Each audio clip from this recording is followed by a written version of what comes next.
Gracias, presidenta. Jonathan Lozada, Chiapas, Máxima FM. En este contexto de circunstancias arancelarias, pues es una muy buena noticia que finalmente las autopartes no vayan a tener aranceles. Y quisiera, si nos puede compartir un poco cómo han sido todas estas negociaciones, recordar un poco cómo ha sido todo este proceso y que ha culminado en este momento de verdaderamente beneficio para México. Bueno, desde el primer momento ustedes saben que se habló de aranceles. En un principio fueron hacia México y Canadá, relacionado supuestamente por los temas de seguridad. Digo supuestamente porque después vino para todo el mundo por temas comerciales, o sea que también había un tema comercial vinculado con los primeros aranceles que se anunciaron. Desde ahí pues establecimos una relación con el presidente Trump. Primero se logró un mes de plazo a partir de mayor seguridad en la frontera norte y su frontera sur. Después vino otro anuncio relacionado con que todo aquello que está dentro del tratado comercial, dentro del TEMEC, tiene arancel cero, y lo que está fuera del tratado, que se estaba exportando sin aranceles, tendría un arancel. ¿Qué significa esto? Cuando se está dentro del tratado tiene lo que se llaman reglas de origen. Quiere decir que la mayor parte de lo que se produce esté producido en Canadá, en Estados Unidos o en México. Si no tiene esas reglas de origen, entonces estaba exportando a partir de otro mecanismo que tiene la Organización Mundial de Comercio, que se llama Nación Más Favorecida. Entonces, en este momento, lo que está dentro del tratado tiene cero aranceles. ¿Cuáles excepciones hay? Acero y aluminio, que lo tienen todos los países del mundo, y en vehículos y autopartes, pues se ha dado un trato preferencial a todo aquello que se produce dentro del tratado. En particular, las autopartes pues siguen teniendo cero aranceles. Entonces, esa es la situación en la que estamos ahora. El secretario de Economía, Marcelo Ebrard, prácticamente va una vez a la semana o una vez cada 15 días a Washington. Ahora le pido que platique cómo han estado estas negociaciones con el secretario Lutnick, que es el secretario de Comercio de los Estados Unidos. Y hay una mesa permanente ya de trabajo del equipo de la Secretaría de Economía y del equipo de la Secretaría de Comercio, que están revisando muchos temas. Por ejemplo, en el caso del acero, algún tipo de exportación se le está cargando un doble arancel por acero y por estar fuera del tratado. Eso se está negociando en la mesa. Y otros temas diversos que tienen que ver con la automotriz, con el aluminio y muchos otros temas ya de mayor visión del propio tratado. Entonces, le pido a Marcelo si nos quiere platicar esas conversaciones. Y bueno, ayer, como les comenté, tuvimos una conversación con el presidente Trump y acordamos continuar con estos trabajos entre las secretarías, tanto de Comercio y Economía, como del Tesoro y de Hacienda. Entonces, quiere decir que seguimos trabajando y si se fijan, pues cada vez conseguimos mejores condiciones frente a la situación que teníamos previamente. Adelante, Gonzalo. Con su permiso. Bueno, brevemente diría yo lo siguiente, del punto de inicio al punto en el que estamos. Básicamente en las negociaciones internacionales tú tienes como dos opciones. Tienes una alternativa que es maximizar tus ventajas solamente, suponiendo que vas a ser más fuerte que tu contraparte. O la otra es pensar como cuáles serían los elementos de común interés una vez que identificas qué es lo que tu contraparte quiere.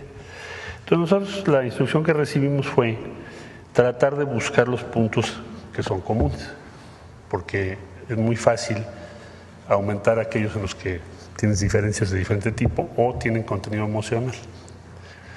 Bueno, total, de la primera reunión ahorita, como lo dice la presidenta, pues hemos estado ya en innumerables ocasiones, hay reunión semanal o a máximo quincenal. Hemos venido planteando qué cosa, la integración que tiene México con Estados Unidos en lo que hace específicamente la industria automotriz. También en acero y aluminio, ahorita explico por qué. La integración que tenemos en la industria automotriz implica varios sectores. Básicamente, cuando tú ves un vehículo, tiene miles de piezas que no produce necesariamente esa empresa. Por eso se les llama armadoras. Producen alguna parte y todo lo demás lo consigues en el mercado de diferentes tipos de empresas. Quién hace el tornillo, quién hace el pistón y así sucesivamente, hasta llegar a los semiconductores. Bien, entonces, ese universo, ese ecosistema que está en torno a cada vehículo, tiene un contenido cada vez mayor de México. ¿En razón a qué? Bueno, pues llevamos 35 años trabajando juntos. Y además en 2019 se firmó un tratado que dice que tienes que aumentar el contenido de México, Estados Unidos y Canadá en los vehículos que produzcas en la región. Entonces ha venido aumentando. Y si primero hacíamos una piececita, pues hoy hacemos muchas piezas, ¿verdad? Entonces, si tú sumas el impacto de 25% al vehículo final, cuando pasa la frontera, más derivados de acero y aluminio, que también les pones impuesto, y además le pusieras impuesto a autopartes, prácticamente sacas del mercado ¿a quién? Pues a las compañías de Estados Unidos en primer lugar, General Motors, Ford, Stellantis, y después pues a todas las empresas mexicanas que están alrededor de, y no habría manera de sustituir eso, salvo por Asia. Entonces, esta argumentación que te estoy resumiendo, en negociaciones donde yo debo decir que el secretario de Comercio, pues sí empezamos teniendo muchas discusiones porque empezamos de puntos muy distintos, pero hoy en día hemos logrado construir una buena relación de confianza y respeto. Y ha tomado en cuenta argumentos que hemos dado. Esto, desde luego, además de manera complementaria a las llamadas que ha tenido la presidenta Sheinbaum con el presidente Trump, que fijan toda la negociación. En conclusión, yo diría que en este momento en lo que estamos es que entendemos perfectamente bien, o muchísimo mejor, nos entendemos, porque estamos hablando ya de una base común que es proteger ese complejo productivo. Son millones de empleos. Y en eso estamos. Entonces, no puedes meterle 25% a las autopartes, 25% al acero y al aluminio derivados, más 25% al precio final, pues porque acabas con esa empresa, ¿no? Entonces, bueno, ya pusiste 25, pues entonces ya no le pongas otros. Digamos, es el principio de que no los pongas en condiciones de tal costo que puedan incluso estar en peligro su viabilidad, ya cuando lo sumas. Por ejemplo, le decíamos, bueno, me recuerdo muy bien porque hicimos hasta un video por indicaciones de la presidenta, que creo que fue muy buena idea, de explicar, que creo que lo presentamos aquí, respecto a un pistón, que cruza 7 veces la frontera. Entonces, bueno, es nada más una pieza, ¿no? La bolsa que tienes en el volante por si tienes un accidente, 7 veces cruza la frontera. Entonces, esos argumentos han ido determinando el común objetivo de proteger esa cadena productiva. Bien, entonces eso explica estas decisiones. Y desde luego la gestión que la presidenta ha hecho por persuadir al presidente Trump, que no es fácil, ¿verdad? Me consta. Entonces, en donde estamos es ahí. Creo que esto nos va a conducir ¿a qué punto? A que tengamos la mejor condición relativa respecto a cualquier otro país del mundo. Y eso se está materializando. Ese fue el objetivo que fijó la presidenta Sheinbaum a todo el equipo que estamos trabajando en comercio, en Hacienda con Tesoro, en relaciones exteriores, desde luego. Todos estamos trabajando en esa misma dirección y creo que pues ahí vamos avanzando. No echamos campanas al vuelo, porque esto es día a día, pero cada día algo se avanza. Ayer hubo una instrucción a las aduanas de Estados Unidos, donde se subraya esto de las autopartes. Entonces, bueno, pues es un avance, ahí vamos en el camino correcto. Gracias. Presidenta, en estos avances que ha tenido en las negociaciones… La exportación de autopartes de México son 70,000 millones de dólares. Presidenta, en estas negociaciones que ha tenido con el presidente Trump, ¿ha visualizado usted dificultades? Quisiera preguntarle eso y también preguntarle si nos comenta cómo funciona el modelo económico mexicano, que pues durante sobre todo los primeros meses de su administración habían pronósticos de algunas entidades internacionales y siempre economistas que decían, bueno, pues es que va a ser difícil, ¿no? Pero hoy vemos pues una economía sólida, vemos negociaciones sólidas y con resultados, vemos pues al país con los índices más bajos de desempleo, vemos que la migración se ha frenado enormemente. ¿Cómo funciona este modelo, Presidenta? La economía mexicana durante mucho tiempo, a partir del primer tratado, tuvo la orientación de ser una economía exportadora hacia los Estados Unidos. Comenzaron a aumentar las exportaciones. Durante una época, el principal producto que exportábamos era el petróleo, y eso dominaba la economía de México en términos de sus exportaciones. A partir del tratado empieza a diversificarse, pero el objetivo era convertirnos en una economía exportadora hacia los Estados Unidos. ¿Bajo qué condiciones, bajo qué circunstancias? Salarios muy bajos. O sea, lo que se presumía al exterior era mano de obra barata. Entonces, con la mano de obra barata, pues se venían aquí las maquilas, se fabricaba aquí por tener mano de obra barata y se exportaba. ¿Qué pasó a partir de 2018? Pues se dijo, no puede seguir siendo la mano de obra barata lo que México le diga al mundo de lo que hace nuestro país. Entonces, en primer lugar, tienen que aumentar los salarios, porque es una injusticia lo que estaba ocurriendo de que durante 36 años no aumentara el salario mínimo. Entonces, hoy tenemos ya 7 años en donde el salario mínimo ha ido aumentando más del doble, y eso ha permitido o ha presionado también a que el salario medio, o sea, los otros salarios que no son el mínimo, también aumenten. Pero además, el objetivo no solamente es mano de obra, sino mano de obra calificada.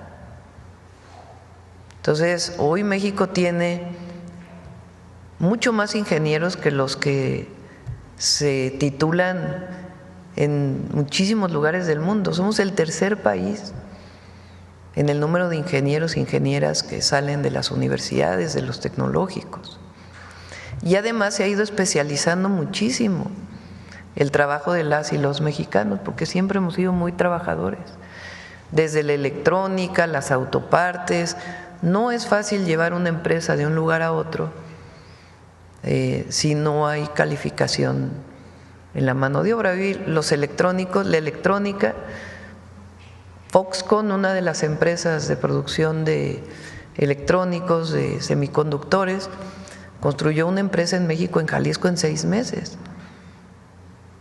Y tiene mucho vínculo con las universidades mexicanas, con los institutos de investigación, porque ven en México pues un potencial de desarrollo, no solamente por mano de obra no calificada, barata, sino todo lo que ha ocurrido en los últimos años en nuestro país. Y nosotros tenemos hoy un elemento sustantivo, que es el bienestar de la gente.